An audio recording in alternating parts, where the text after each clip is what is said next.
Nah, untuk burung perenjak kepala merah yang sulit digacorkan, biasanya hal itu terjadi ketika kita membeli burung perenjak dari ombyokan. Yang kita pilih itu adalah burung perenjak kepala merah.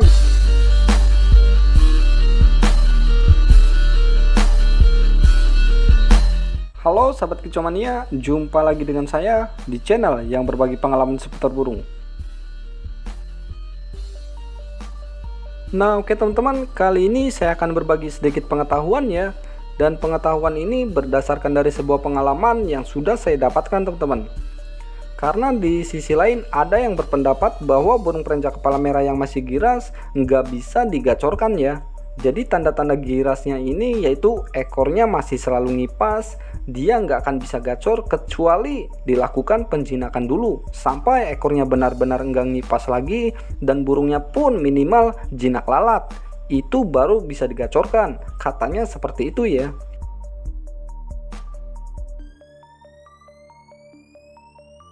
Nah kalau saya telusuri dari pengalaman saya dulu sampai sekarang ini, untuk hal yang seperti itu memang ada benarnya juga teman-teman.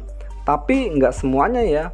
Ada juga yang memang burung perenjaknya giras tapi dia tetap bisa gacor, seperti burung perenjak kepala merah yang saya pelihara ini.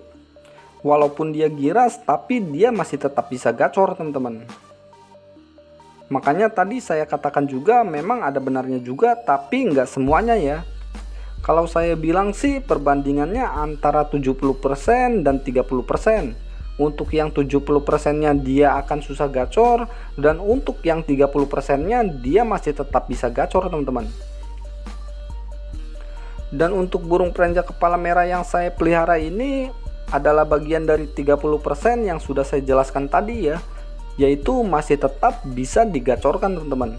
Karena memang pada dasarnya saya sedikit mengetahui dari karakter burung perenjak kepala merah ya. Walaupun pengetahuan saya hanya sedikit, namun seenggaknya saya tahu karakternya teman-teman.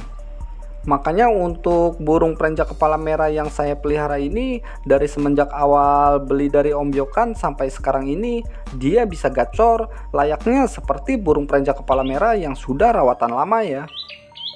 Padahal burung perenjak kepala merah ini masih giras dan masih sangat giras, tapi berhasil saya gacorkan teman-teman.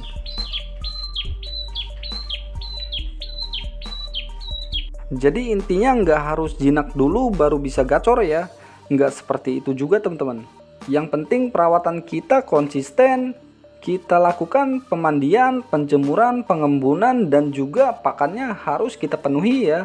Dari jangkriknya, dari ulatnya, dan juga dari kerotonya. Nah ketika kita penuhi segala kebutuhannya, maka dengan begitu burung perenjak yang kita pelihara pun akan sangat berpeluang besar dalam kegacorannya teman-teman.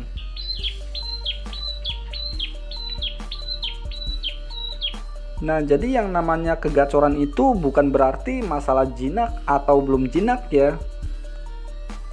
Nah sekarang kita bahas yang 70% nggak bisa gacor nih.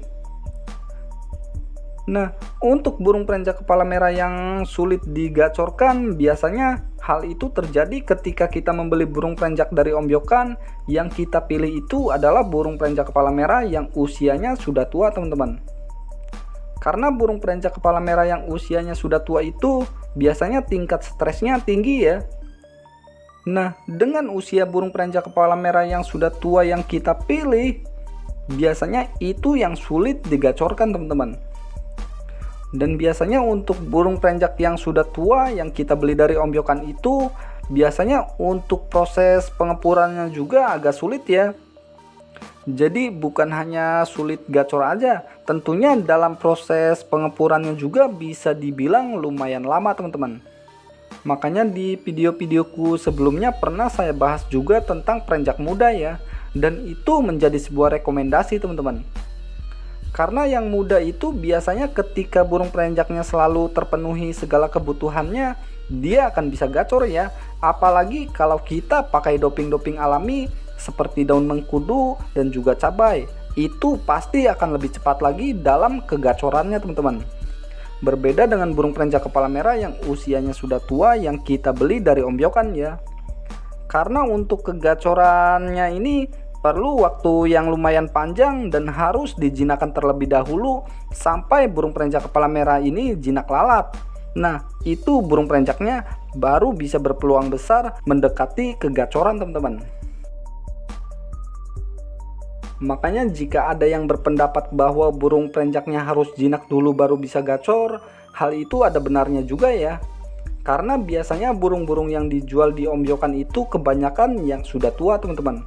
Makanya ketika kita beli burung perenjak kepala merah dari ombyokan yang masih giras, yang sering terjadi yaitu susah gacor ya. Karena itu faktornya, teman-teman, yaitu antara usia yang sudah tua dan juga yang masih muda ya. Kalau kita pilih burung perenjaknya sudah tua, jika ingin gacor ya harus kita jinakin dulu. Sedangkan burung perenjak yang masih muda, walaupun giras juga, dia akan cepat gacor, teman-teman.